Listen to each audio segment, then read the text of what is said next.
Oke, selamat datang kembali teman-teman di tutorial Godot 3 Dimensi bersama dengan saya Sulaiman Santoso. Dan di video kali ini kita akan melanjutkan pembahasan kita dengan membahas tentang node yang namanya kinematic body. Kalau teman-teman lihat dokumentasinya, kinematic body ini adalah sebuah physics body yang sebenarnya khusus dibuat untuk kita gerakan. Jadi kalau kita ngomongin soal rigid body ya, kayak kita kemarin ngomongin soal bola yang bisa mantul-mantul atau bola yang jatuh, itu kan bergeraknya sendiri ya, terkena gaya gravitasi, terkena dorongan begitu ya. Tapi kalau untuk kinematic body ini adalah sebuah node yang pergerakannya itu kita yang tentukan. Jadi kita yang nentuin pergerakannya mau seperti apa gitu. Nah, kalau kita lihat pergerakan di sini ada dua jenis kegunaan utama, teman-teman. Ada yang namanya simulated motion dan ada yang namanya kinematic characters. Jadi kalau misalkan si kinematic body-nya itu dipakai untuk jadi sebuah karakter yang bergerak, kita bisa gerakan dia sendiri dengan cara kita menggerakkan dengan coding begitu ya. Itu kita disebutkan pergerakannya kinematic begini. Atau kita bisa bilang dia itu menjalankan simulated motion kalau kita gerakin si kinematic body-nya menggunakan animation player. Jadi kita ada kasih tambahan node lagi yaitu animation player yang mengatur pergerakan daripada si kinematic body itu. Ya intinya sih kinematic body ini adalah body yang bisa kita gerakan manual gitu ya teman-teman. Oke, jadi langsung aja teman-teman kita ke Godot kita ini. Jadi di Godot ini kita sudah punya scene standarnya. Saya punya sebuah tanah yang ini adalah static body ya teman-teman ya.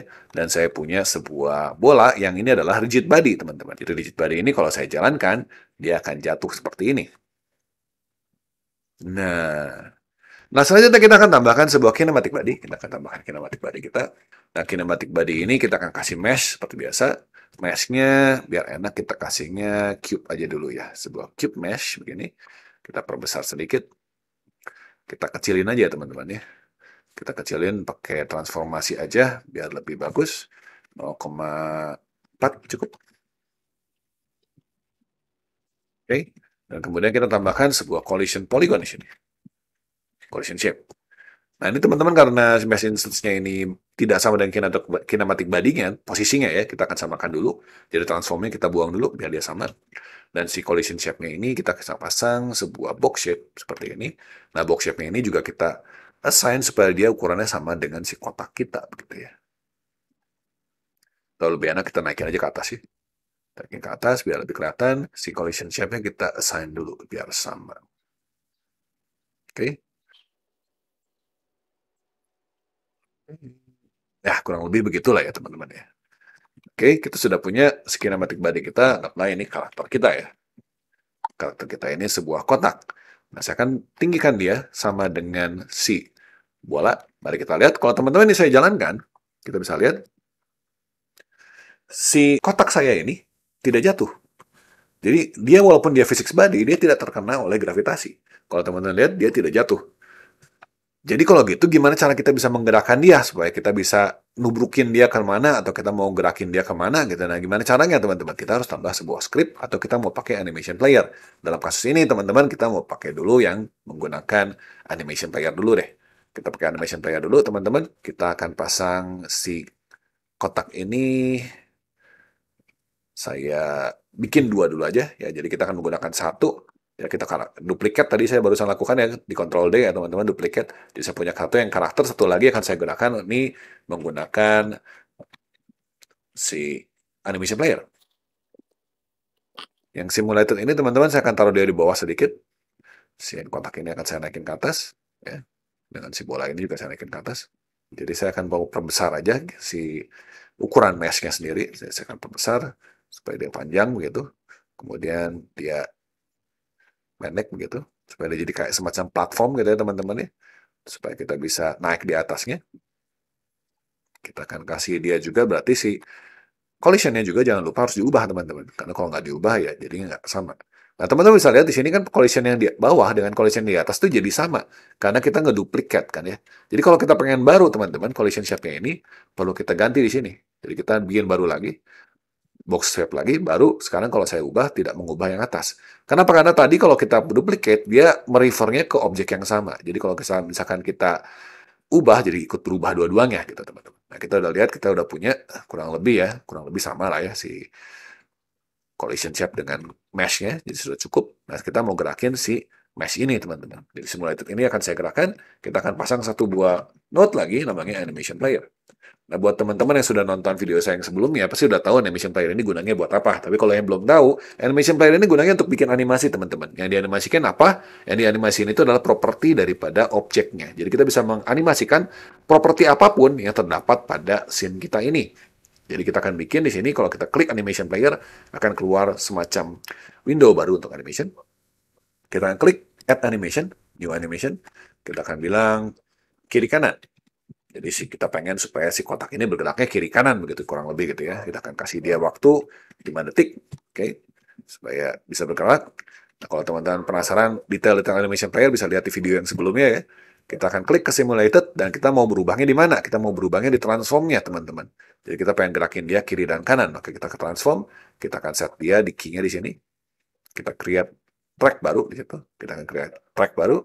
Kemudian kalau kita jalan, kita pengen pasang tracknya di sini, misalkan kita akan kasih sebuah key lagi, atau kita gerakin dulu aja, kita gerakin ke sini, misalkan kita gerakin ke sini, kemudian kita kasih key baru, dan ada key baru di sini, kemudian di ujung sini saya pengen dia kembali lagi, jadi kita akan balikin dia ke awal, kemudian kita akan kasih dia sebuah key baru. Nah, kita bisa lihat di sini sekarang kalau saya gerakin, kalau saya jalankan gitu ya, kita akan lihat kita punya sebuah animasi di mana si kotak saya ini berjalan kiri dan kanan seperti ini. Nah, kalau kita pengen supaya dia looping, kita akan kasih dia looping di sini, dan kasih dia default di sini, sehingga si karakter saya, si simulated motion ini akan gerak terus kiri dan kanan. Nah, ini cara kita menggerakkan yang pertama. Oke, nah tapi sebelum kita mulai, teman-teman, untuk menggerakkan si kotak yang ini, yang karakter ini dengan coding, kita mau lihat dulu di propertinya dari kinematic body ada apa aja sih di sini ya. Oke, nah kita punya axis lock, kita punya collision, kita punya motion, dan kita punya moving platform. Axis lock ini gunanya untuk sama seperti digit body, teman-teman. Jadi kita bisa menghentikan gerakan di X, di Y, atau di Z. Kemudian kita punya collision. Nah, collision ini punya safe margin. Safe margin ini seberapa dekat sebuah benda sebelum dinyatakan dia terkena atau tertumbuk atau ketabrak gitu ya, teman-teman ya. Nah, ini kalau semakin besar berarti ya semakin besar kemungkinan kenanya begitu kan ya. Kalau semakin kecil berarti semakin presisi, teman-teman. Dan ini ada yang namanya sync to physics. Nah, sync to physics ini khusus kalau misalkan kita mau gerakan si kinematic body kita ini secara fisika. Jadi kalau yang bawah ini nih, simulator ini, baiknya si motion ini sync to physics, teman-teman. Kenapa sync to physics? Karena pergerakan yang kita pakai animation player di sini ini tidak sama dengan pergerakan yang sesuai dengan physics proses, teman-teman. Jadi kalau misalnya kita pengen supaya pergerakan kita tidak jadi ngaco dengan perhitungan fisikanya, kita bisa bilang sync to physics gitu ya. Dan yang terakhir ada moving platform, ini nanti kita akan coba aja belakangan setelah kita bisa gerakin si kotak ini. Oke, nah sekarang saya mau gerakin si karakter kita ini, kita mau tambah sebuah script di sini. Kita attach sebuah script, kita bilang karakter kotak, cek kotak deh, cek kotak.gd. Oke, kita hapus dulu semua teman-teman. Ya, nah teman-teman, ini adalah si script kita setelah dibetulkan ya, setelah dibersihkan. Gitu. Kita akan mulai coding untuk pergerakan karakter kita ini menggunakan sebuah function yang namanya physics process. Jadi function ini akan berjalan terus-menerus teman-teman, dan gunanya itu adalah untuk mengatur semua pergerakan atau perhitungan fisika. Gitu. Jadi semua perhitungan fisika yang jalannya setiap frame itu jalannya di physics process ini teman-teman. Termasuk pergerakan karakter kinematic body kita. Jadi teman-teman, sekarang kita mau menurunkan si kotak kita ini. Dan untuk menggerakkan sebuah kinematic body, kita punya 3 macam cara, teman-teman.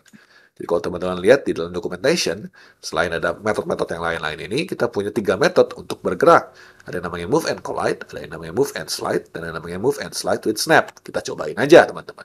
Sekarang kita akan gerakan dia ke bawah, jadi kita akan bikin sebuah variable, namanya pergerakan.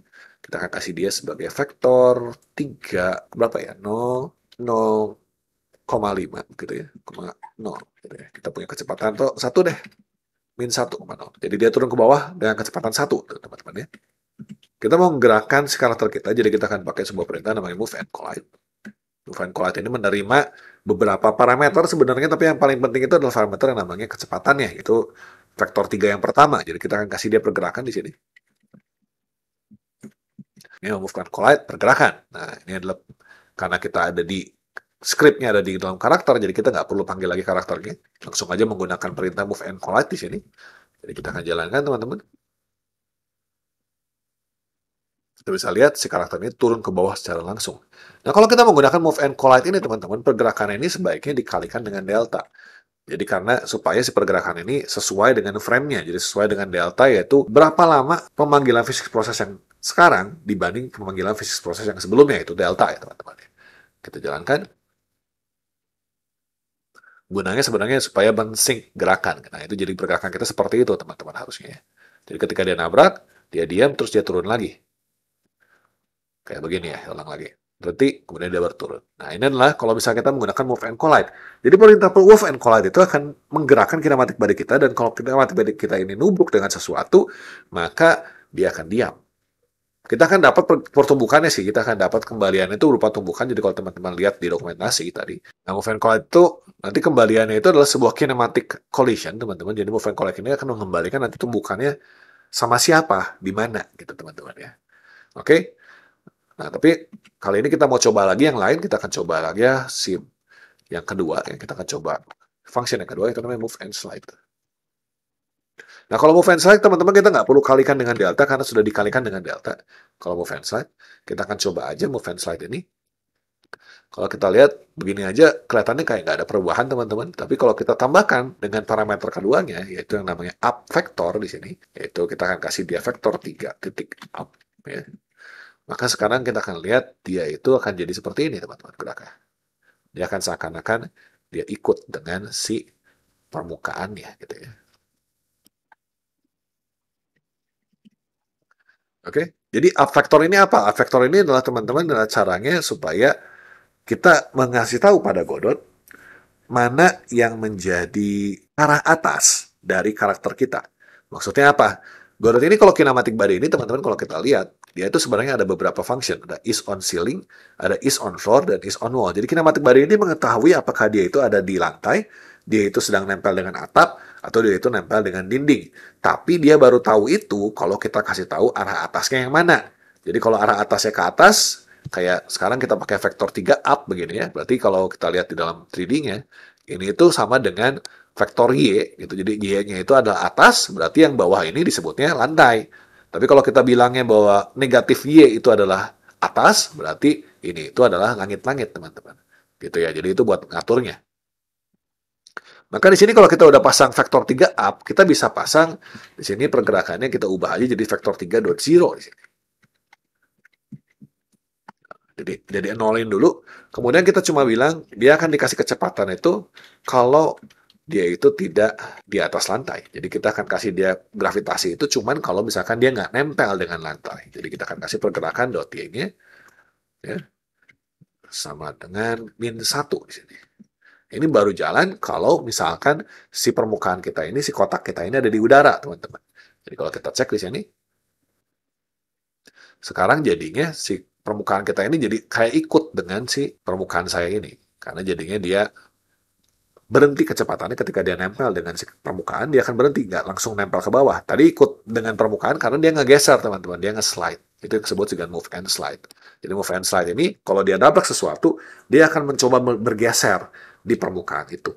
Gitu ya. Pergerakan, vector up. Kita sebenarnya punya parameter-parameter yang lain, teman-teman. Tapi kita belum jelasin dulu sekarang. Nanti aja mungkin di kesempatan-kesempatan yang lain. Nah, berikutnya kita juga punya yang namanya method move and slide with snap. Jadi kalau teman-teman lihat, tadi ketika dia bergerak, dia itu sebenarnya kalau permukaan itu kan harusnya dia ngikut ya dengan permukaan itu ya, tapi dia nggak ngikut di sini. Jadi dia kayak gerakannya aneh aja gitu ya.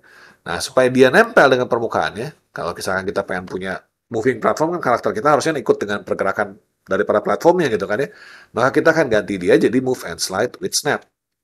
Tapi snap ini perlu sebuah vektor 3 lagi, teman-teman. Vektor 3 yang di sini itu buat apa?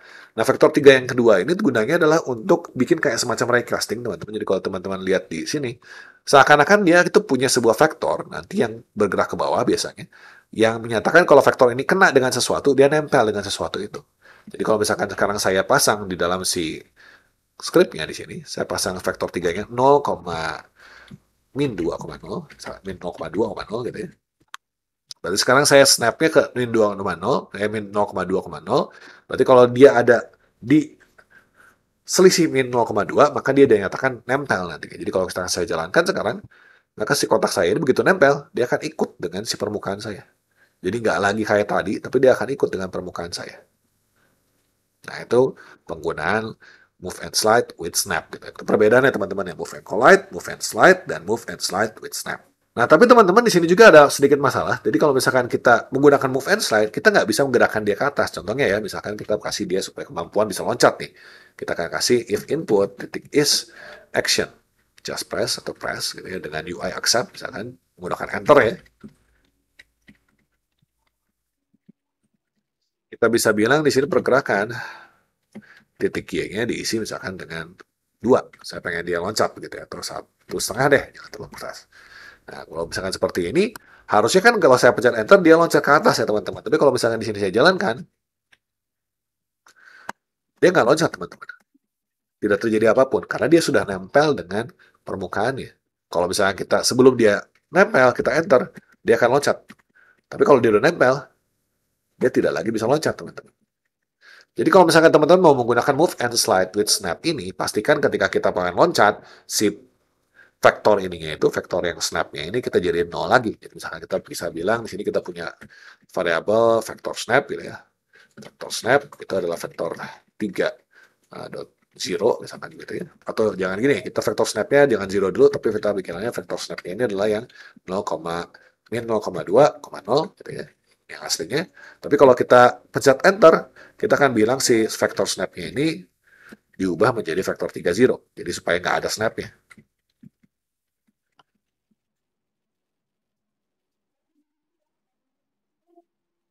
Hapus. Nah, kita ganti vektor snap. Sekarang kalau kita nempel, kita masih bisa loncat, teman-teman. Kalau teman-teman pengen lebih bagus lagi, tentunya kalau pengen loncatnya cuma di tanah, berarti kita harus bilang dia hanya boleh kalau misalnya di tanah. Kita kasih else if dari sini gitu ya. Kita kasih else if, alif aja. Dan pastikan dia di tanah, kita kasih pergerakannya misalnya 3, jadi supaya lebih besar gitu ya. Berarti sekarang kalau di atas dia nggak bisa loncat, tapi kalau dia di tanah dia bisa loncat. Cuman loncatnya cuma 3 kecil banget gitu ya. Kalau tadi kan jadi tinggi karena kita tekan berkali-kali teman-teman. Nah, sekarang kita balik lagi teman-teman ke properti dari kinematic body. Kalau teman-teman lihat di sini ada moving platform, ada 3 pilihan. Ada apply velocity on lift, ya, always, ada upward, dan ada never di sini. Nah, ini tuh terjadi kalau misalkan kinematic body kita ini nempel dengan moving platform. Apakah kecepatan daripada moving platform ini mempengaruhi dari kecepatan daripada pergerakan si karakter kita atau enggak? Kalau iya, berarti always. Kalau enggak, berarti never. Kalau cuma atas doang, berarti upward only, gitu ya. Oke deh, kalau begitu teman-teman, aku rasa cukup dulu untuk pengenalan dasar daripada si kinematic body. Kita akan coba lagi kinematic body ini juga dengan fisik body yang lainnya di video yang lain untuk implementasinya. Sampai jumpa di video berikutnya. Terima kasih banyak atas perhatiannya.